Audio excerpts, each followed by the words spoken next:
السلام علیکم ورحمۃ اللہ وبرکاتہ۔ آپ سب کو میری طرف سے عید الفطر بہت بہت دل کی گہرائی سے مبارک ہو، اور اللہ پاک بار بار زندگی میں عید منانا نصیب کرے، عید کی خوشیاں نصیب کرے، ماہ رمضان نصیب کرے۔ جتنے ہمارے ناظرین ہیں اور پوری امت کو دل سے یہ دعا ہے کہ اللہ پاک سب کی پریشانیاں دور کر دے، سب کو خوشیاں عطا کرے، اللہ سلامت رکھے، جو بیمار انہیں شفائے کاملہ عطا کرے، اور سب کو درازی عمر بالخیر اپنی رضا بندگی والی زندگی عطا کرے۔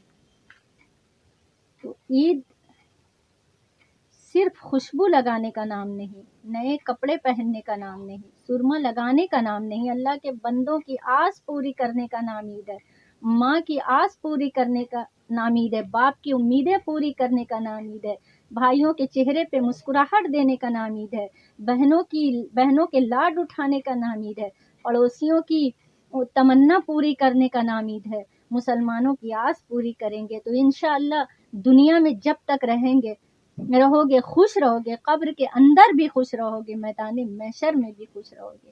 ہم لباس سلاتے ہیں، پہنتے ہیں قیمتی لباس، 3 جوڑا سلانا ہے تو 1 جوڑا قیمتی لباس کسی غریب کو پہنا دے۔ اب اس کے دل سے جو دعا نکلے گی وہ کبھی ایسا قیمتی لباس نہیں پہن سکتا، اگر آپ پہنا دیں گے تو اس کے دل کو کیسی خوشی ملے گی۔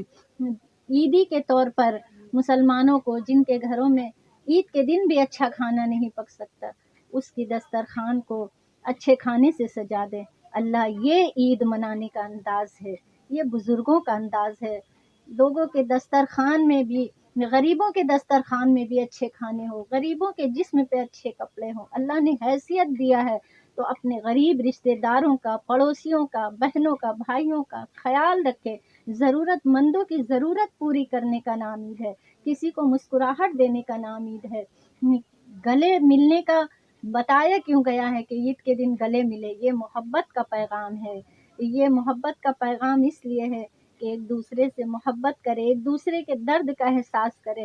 بیمار ہیں تو اس کی عیادت کے لیے جائیں، اللہ اس کی علاج کا انتظام کریں۔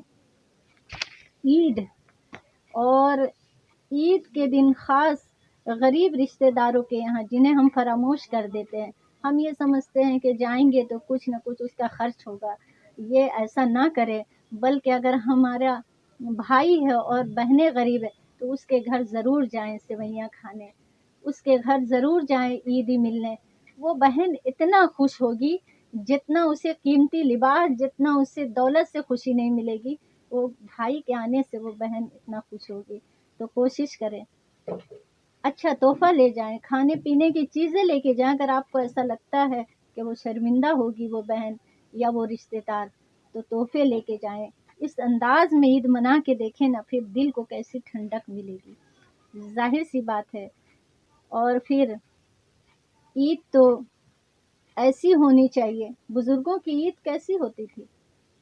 بزرگوں کی عید ایسی ہوتی تھی کہ عید کے دن بھی حضرت عمر فاروق اعظم رو رہے ہیں۔ کسی نے کہا کہ یا امیر المومنین، بادشاہ وقت ہے، رو رہے ہیں کیوں؟ کسی نے کہا آپ عید کا دن ہو رو رہے ہیں، تو فرمایا کہ مجھے کیا پتا، عید تو اس کی ہے جس کے روزے، جس کی عبادت اللہ نے قبول کر لیا، مجھے کیا پتا کہ میری عبادت، میرے روزے کو اللہ نے قبول کیا یا نہیں۔ تو اب بتائیں نا، وہ عمر فاروق اعظم جنہیں دیکھ کر شیطان راستہ بدل دے، وہ عمر فاروق اعظم جن کے بارے میں حضور فرمائے کہ میری عمر کی نیکیاں جتنے آسمان میں ستارے یا اس سے زیادہ، غالباً یہ الفاظ حدیث میں، تو وہ عمر فاروق اعظم اور حال ان کا یہ ہے، سبحان اللہ۔ تو کوشش کریں کہ عید اس طرح سے گزاریں کہ خوش کریں مسلمانوں کو۔ اور عید صرف زندوں کو دینے کا نام نہیں، عید بلکہ عیدی ہم تو دیتے ہیں نا اپنے احباب کو، بچوں کو، بڑے جو ہیں وہ چھوٹوں کو دیتے ہیں، اس طرح سے عیدی کا سلسلہ ہے۔ تو عیدی اپنے مرحومین کو، اپنے مردوں کو، اپنے جانے والے ماں باپ، بھائی بہن، شوہر جو بھی ہیں جانے والے، پڑوسی، انہیں بھی عیدی دے۔ اب وہ مردوں کو کیا عیدی دیں گے؟ آپ کہیں گے اب مردے کو کیسے ہم عیدی دے سکتے ہیں؟